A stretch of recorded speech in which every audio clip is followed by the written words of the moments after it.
Hi, my name is Josh. I'm Ren. And I'm Hannah, and we are all archaeologists here at Jamestown, standing in our most recent excavation inside of our excavation tent. We've been digging just east of the Memorial Church, and we've been working here all winter.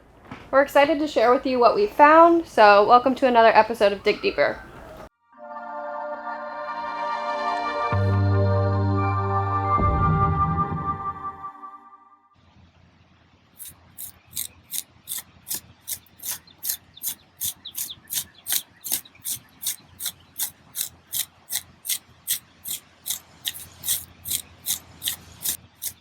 We initially came to this spot to dig to look for the eastern edge of our churchyard. So there is a brick wall just outside of this tent, but that is not the original churchyard wall. It was actually put in the late 1700s, early 1800s, whereas the churchyard itself was actually used from roughly the 1600s to the 1750s when the church was deconsecrated. We believe that we've actually found this churchyard boundary based on several different things that we've done. One of those is going to be previous archaeology. Just outside of this tent a few years ago, we had an archaeological excavation that showed burials coming past the churchyard wall. And we figured that if just past this tent, against the wall, there were burials, there might be some here as well.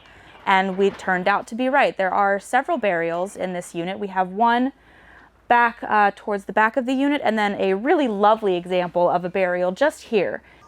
When it comes to burials and the burial fill, we are going to see some clay patches typically in here, and that is because when you're digging a grave, you're going to dig through all these different layers. You know, you have your topsoil, ancient topsoil, and then that really nice orange subsoil. And when you're refilling the grave, you're going to fill it in pretty quickly after all of that is dug out. When those soil layers get jumbled up, you can see that deep subsoil showing up at a higher level than you would normally see it, and that is how we can tell that there is a burial here. You can see the really nice deep clay that is showing up here in that rectangular shape that is characteristic of burials.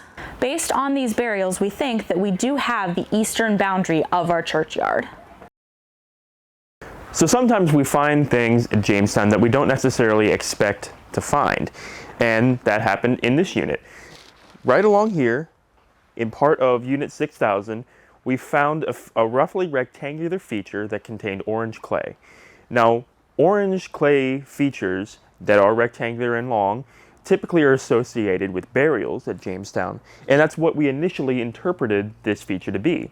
But upon further excavation, we found that this feature was far too large to be a burial. From this northeastern corner to where the feature is cut by a ditch feature is about 8 feet. From that corner to the wall is 3 feet. That's far too large to be a burial. At Jamestown, burials tend to be about 6 feet long by 1.5 feet wide. So what we're looking at, we quickly realized, was probably something else. So, as many of you have probably seen in some of our previous videos, we run ground penetrating radar on the island all the time. It's an extremely useful tool that allows us to see into the ground before we actually dig. For anyone that doesn't know what ground penetrating radar is, essentially we use an antenna that shoots radio waves down into the ground, and that radio wave is reflected on artifacts or different soil layers or densities back up to the machine, which then produces a data set for us to view. So based on every line that we run, it creates a 2D data set which can then be stitched together into a 3D image of what we can see below the ground. And this is extremely helpful in guiding our excavations, picking what sites we actually dig at. So in this excavation in particular, we chose to run the 900 megahertz antenna and the 350 megahertz antenna. In those surveys, we found that the cellar is approximately 3 feet deep from the grade surface that I'm standing on now, and there are actually artifacts showing up inside the cellar, which is extremely useful information considering we were able to gather all of that data without actually digging into the ground. Now, we also ran another survey up on the grass, so we found that the cellar continues at least 3 feet to the south, and based on that information, this feature is much too large to be just a burial, which means it makes much more sense for it to actually be a cellar. We don't currently have plans to excavate into the cellar at this time, but if we did, the artifacts that we would hopefully recover would give us a very good understanding of when this structure existed. And from there, all of that information combined can give us a very good understanding of how this space was used during the 17th century. This unit contained a lot of post holes, one of which can be seen right here. As you can see from the fill, there's no clay, this one measuring about 1 square foot. Now what that means to us, probably more likely something like a fence line. There are other post holes in this unit that very closely resemble the one I just spoke about. Right here, there's a group of at least 2 post holes, one cutting the other. Now what that means to us is that at some point, a post that was standing here for whatever reason needed to be replaced. Whether it broke, whether it rotted away, someone came back to this post and repaired it. Possibly there was a fence line here. That we are right on the edge of where we expect to find the eastern edge of our churchyard. So this post and that post could have been associated to build a fence. If we were able to find that third post hole, and the angle of the line that is created by those 3 post holes is close enough to the burials that we are seeing in the ground, we could confidently say that that fence line was in fact the eastern edge of our churchyard. Now right here we have a large post hole. You can see it's very, very large relative to some of the other post holes that we have in this unit. And furthermore, its mold, which you can see right here, is very well defined and also quite large.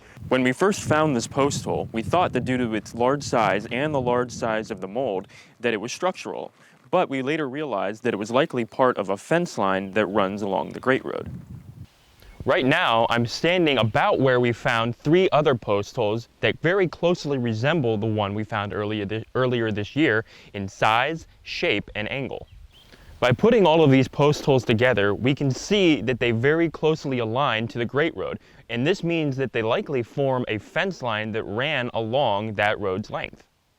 So another interesting feature in this excavation is a modern utility trench. So you can kind of see it running north-south right here. These are the boundaries of that trench.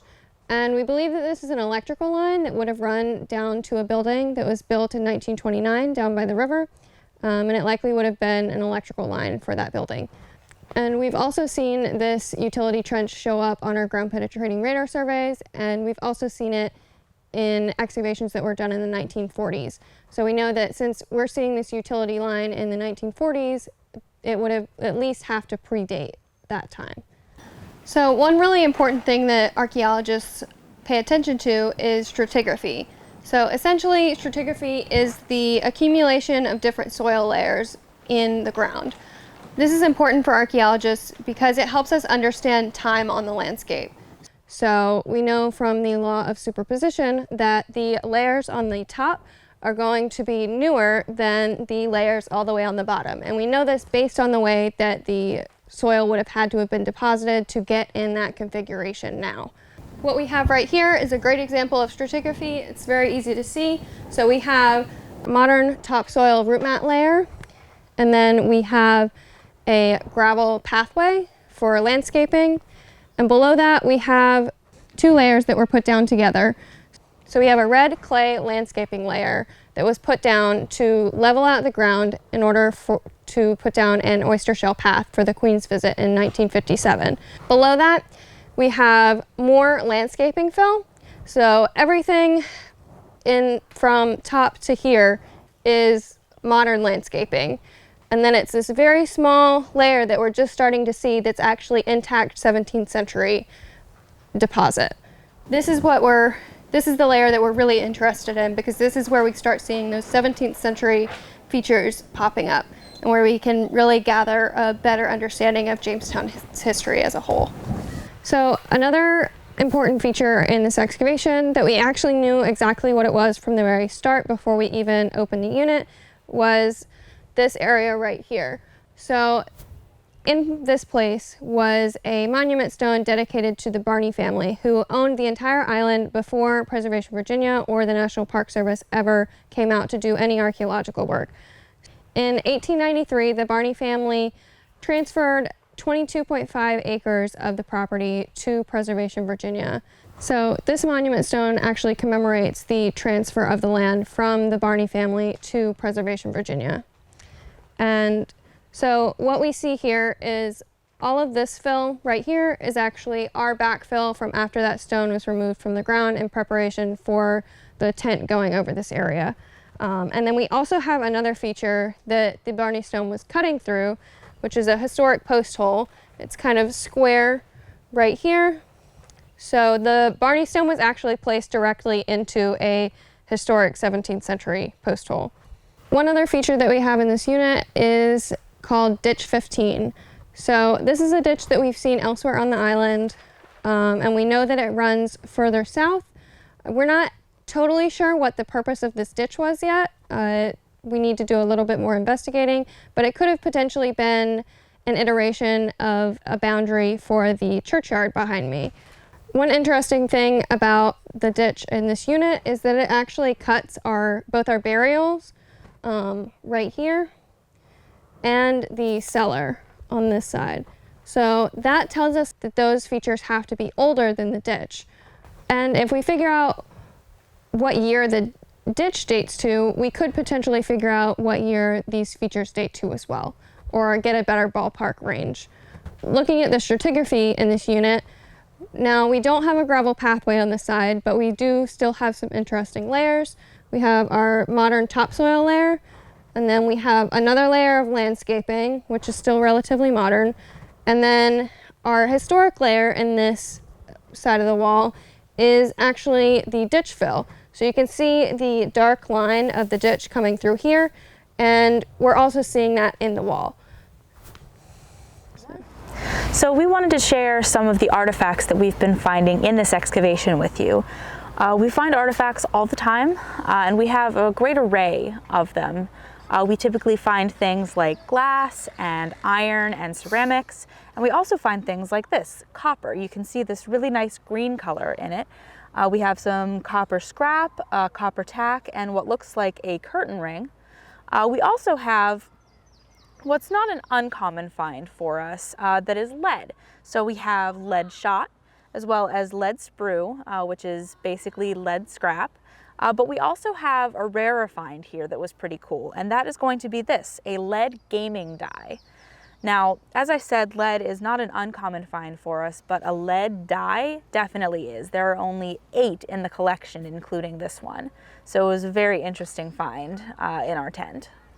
We've also found some stone tools, specifically this projectile point, which is made out of a quartz crystal and likely would have been either an arrowhead or a dart head. Though, unfortunately, it is broken right along here, so we're not able to get a specific type out of this point. But in all likelihood, this point would have either been a trade item or would have been fired at the English in anger. We also have this point. This one is uncompleted, and this one is, unlike the other point, this one is made out of quartzite, which is similar to quartz, but less refined. We've also found several different types of ceramic, and I have 3 examples of that here. This is an earthenware. This is a stoneware called a Westerwald, and this is porcelain. Now, stoneware and porcelain were pretty highly valued here at Jamestown because they were very high quality. They were both fired at extremely high temperatures, which made them very strong. We also have other trade items similar to what the point might have been. Like this, it is a blue bead that was made out of glass that would have been made probably in Venice, Italy. In one of the post holes we excavated, we recovered the remains of a Delft drug jar. Now, this type of ceramic was very specifically made to try to imitate Chinese porcelain, which, as I mentioned earlier, was very highly valued in the 17th century. As you can see, this drug jar is blue and white. The blue lines were hand painted on as part of the glazing process. Now, we have the bottom, roughly the bottom third of this vessel, and it is very intact, especially for Delft, which tended to be a soft and easily broken type of ceramic. Thank you for watching this Dig Deeper video about our excavations in the East Churchyard.